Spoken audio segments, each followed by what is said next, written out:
एक समय की बात है, एक सेठ रेल से उतरा। उनके पास सामान ज्यादा था, घर थोड़ी दूर था, तो आसपास किसी कूली किसी मजदूर को देखने लगे। तभी एक मजदूर सेठ को दिखाई दिया तो आवाज देकर उसे बुलाया और कहा, ये सामान है जो मेरे थोड़ी दूर स्थित घर पर लेकर जाना है, बोलो कितने पैसे लोगे। मजदूर आम आदमी नहीं बल्कि कुछ विचित्र था। उसने कहा, साहब पैसे जितने देने हैं दे देना, पर मेरी एक शर्त है। सेठ झुंझला उठा।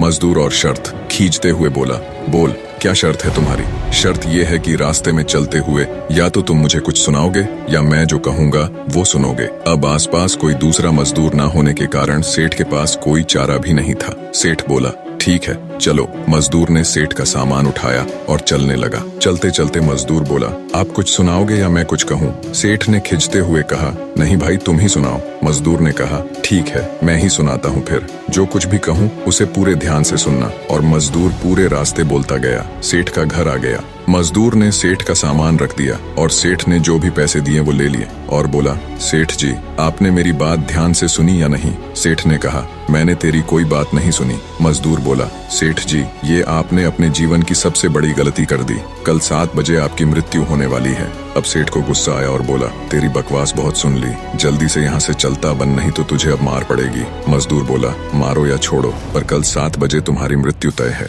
अब सेठ कुछ सीरियस हुआ और बोला, मरना तो सभी को है, अगर मैं कल मरने भी वाला हूँ तो उसमें अब क्या कर सकता हूँ। मजदूर बोला, मरने वाले तो हो आप, इसे तो कोई टाल नहीं सकता, पर तुम अब भी मेरी बात सुन लोगे तो वो तुम्हारे मृत्यु के बाद भी काम आएगी। सेठ बोला, अच्छा सुना, मैं तेरी बात अब पूरे ध्यान से सुनूंगा। मजदूर बोला, मरने के बाद जब तुम ऊपर जाओगे तो तुमसे पूछा जाएगा, पहले तुम पाप का फल भुगतोगे या पुण्य का। तब तुम कहना पाप का फल भुगतना चाहता हूँ, पर साथ साथ पुण्य का फल आंखों से देखना चाहता हूँ। इतना कहकर मजदूर चला गया। अगले दिन ठीक 7 बजे सेठ की मृत्यु हो गई। ऊपर गया तो यमराज ने वही सवाल पूछा, बोल पहले पाप का फल भुगतेगा या पुण्य का। सेठ को मजदूर की बात याद थी तो बोला, मैं पाप का फल भुगतने के लिए तैयार हूँ, पर साथ साथ पुण्य के फल को आंखों से देखना चाहता हूँ। यमराज बोले, ये क्या बात हुई, यहाँ तो बारी बारी तुम्हें अपने कर्म भुगतने पड़ेंगे। सेठ बोला, फिर मुझसे पूछा ही क्यों, अब पूछा है तो उसे पूरा करो। पृथ्वी पर तो अन्याय होता बहुत देखा है, पर यहाँ तो मुझे ये उम्मीद बिल्कुल भी ना थी। यमराज सोच में पड़ गया।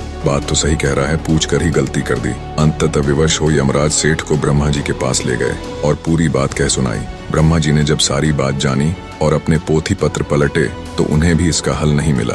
कोई ऐसा नियम नहीं था जिससे जीव की दोनों इच्छाओं को साथ साथ पूरा किया जा सके।